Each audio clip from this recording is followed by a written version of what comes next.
அஸ்ஸலாமு அலைக்கும் வரஹ்மத்துல்லாஹி வபரகாத்துஹு. ஹதீஸிலிருந்து ஒரு சிறிய கதை, நேர்மையுடைய முக்கியத்துவம் பற்றி இந்த கதையில் நாம் பார்ப்போம். நபிகள் நாயகம் ஸல்லல்லாஹு அலைஹி வஸல்லம் அவர்கள் காலத்தில் மதீனாவின் சந்தையில் ஒரு வியாபாரி இருந்தார். அவர் மிக நேர்மையாக வியாபாரம் செய்வதற்காக புகழ்பெற்றவர். ஒரு நாள் ஒரு வாடிக்கையாளர் வந்து அவரிடம் தானியம் வாங்கினார். வியாபாரி ஒரு மூடிய பையை நிரப்பிக் கொடுத்தார்.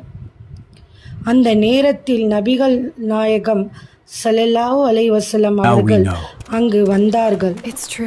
அவர்கள் பையின் உள்ளே கையை வைத்தபோது கீழ் பகுதி ஈரமாக இருந்தது, ஆனால் மேல் பாகம் உலர்ந்திருந்தது.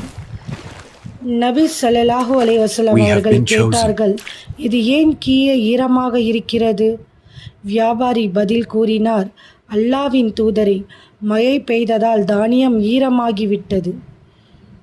நபி ஸல்லல்லாஹு அலைஹி வஸல்லம் அவர்கள் சொல்லினார்கள், ஈரமானதை மேலே வைக்கக்கூடாதா? மக்கள் அதை பார்ப்பார்கள் அல்லவா? ஏமாற்றுபவர் எங்கிலிருந்து அல்ல. இந்த கதையின் போதனை, நேர்மை என்பது ஒரு முஸ்லீமின் அடையாளமாகும். ஏமாற்றம், பொய் மற்றும் தன்னலம் இவை இஸ்லாத்தின் கடுமையாக கண்டிக்கப்படுகின்றது. மீண்டும் ஒரு சிறிய கதை அல்லது துவா அல்லது ஹதீஸில் பற்றி சந்திப்போம். அஸ்ஸலாமு அலைக்கும்.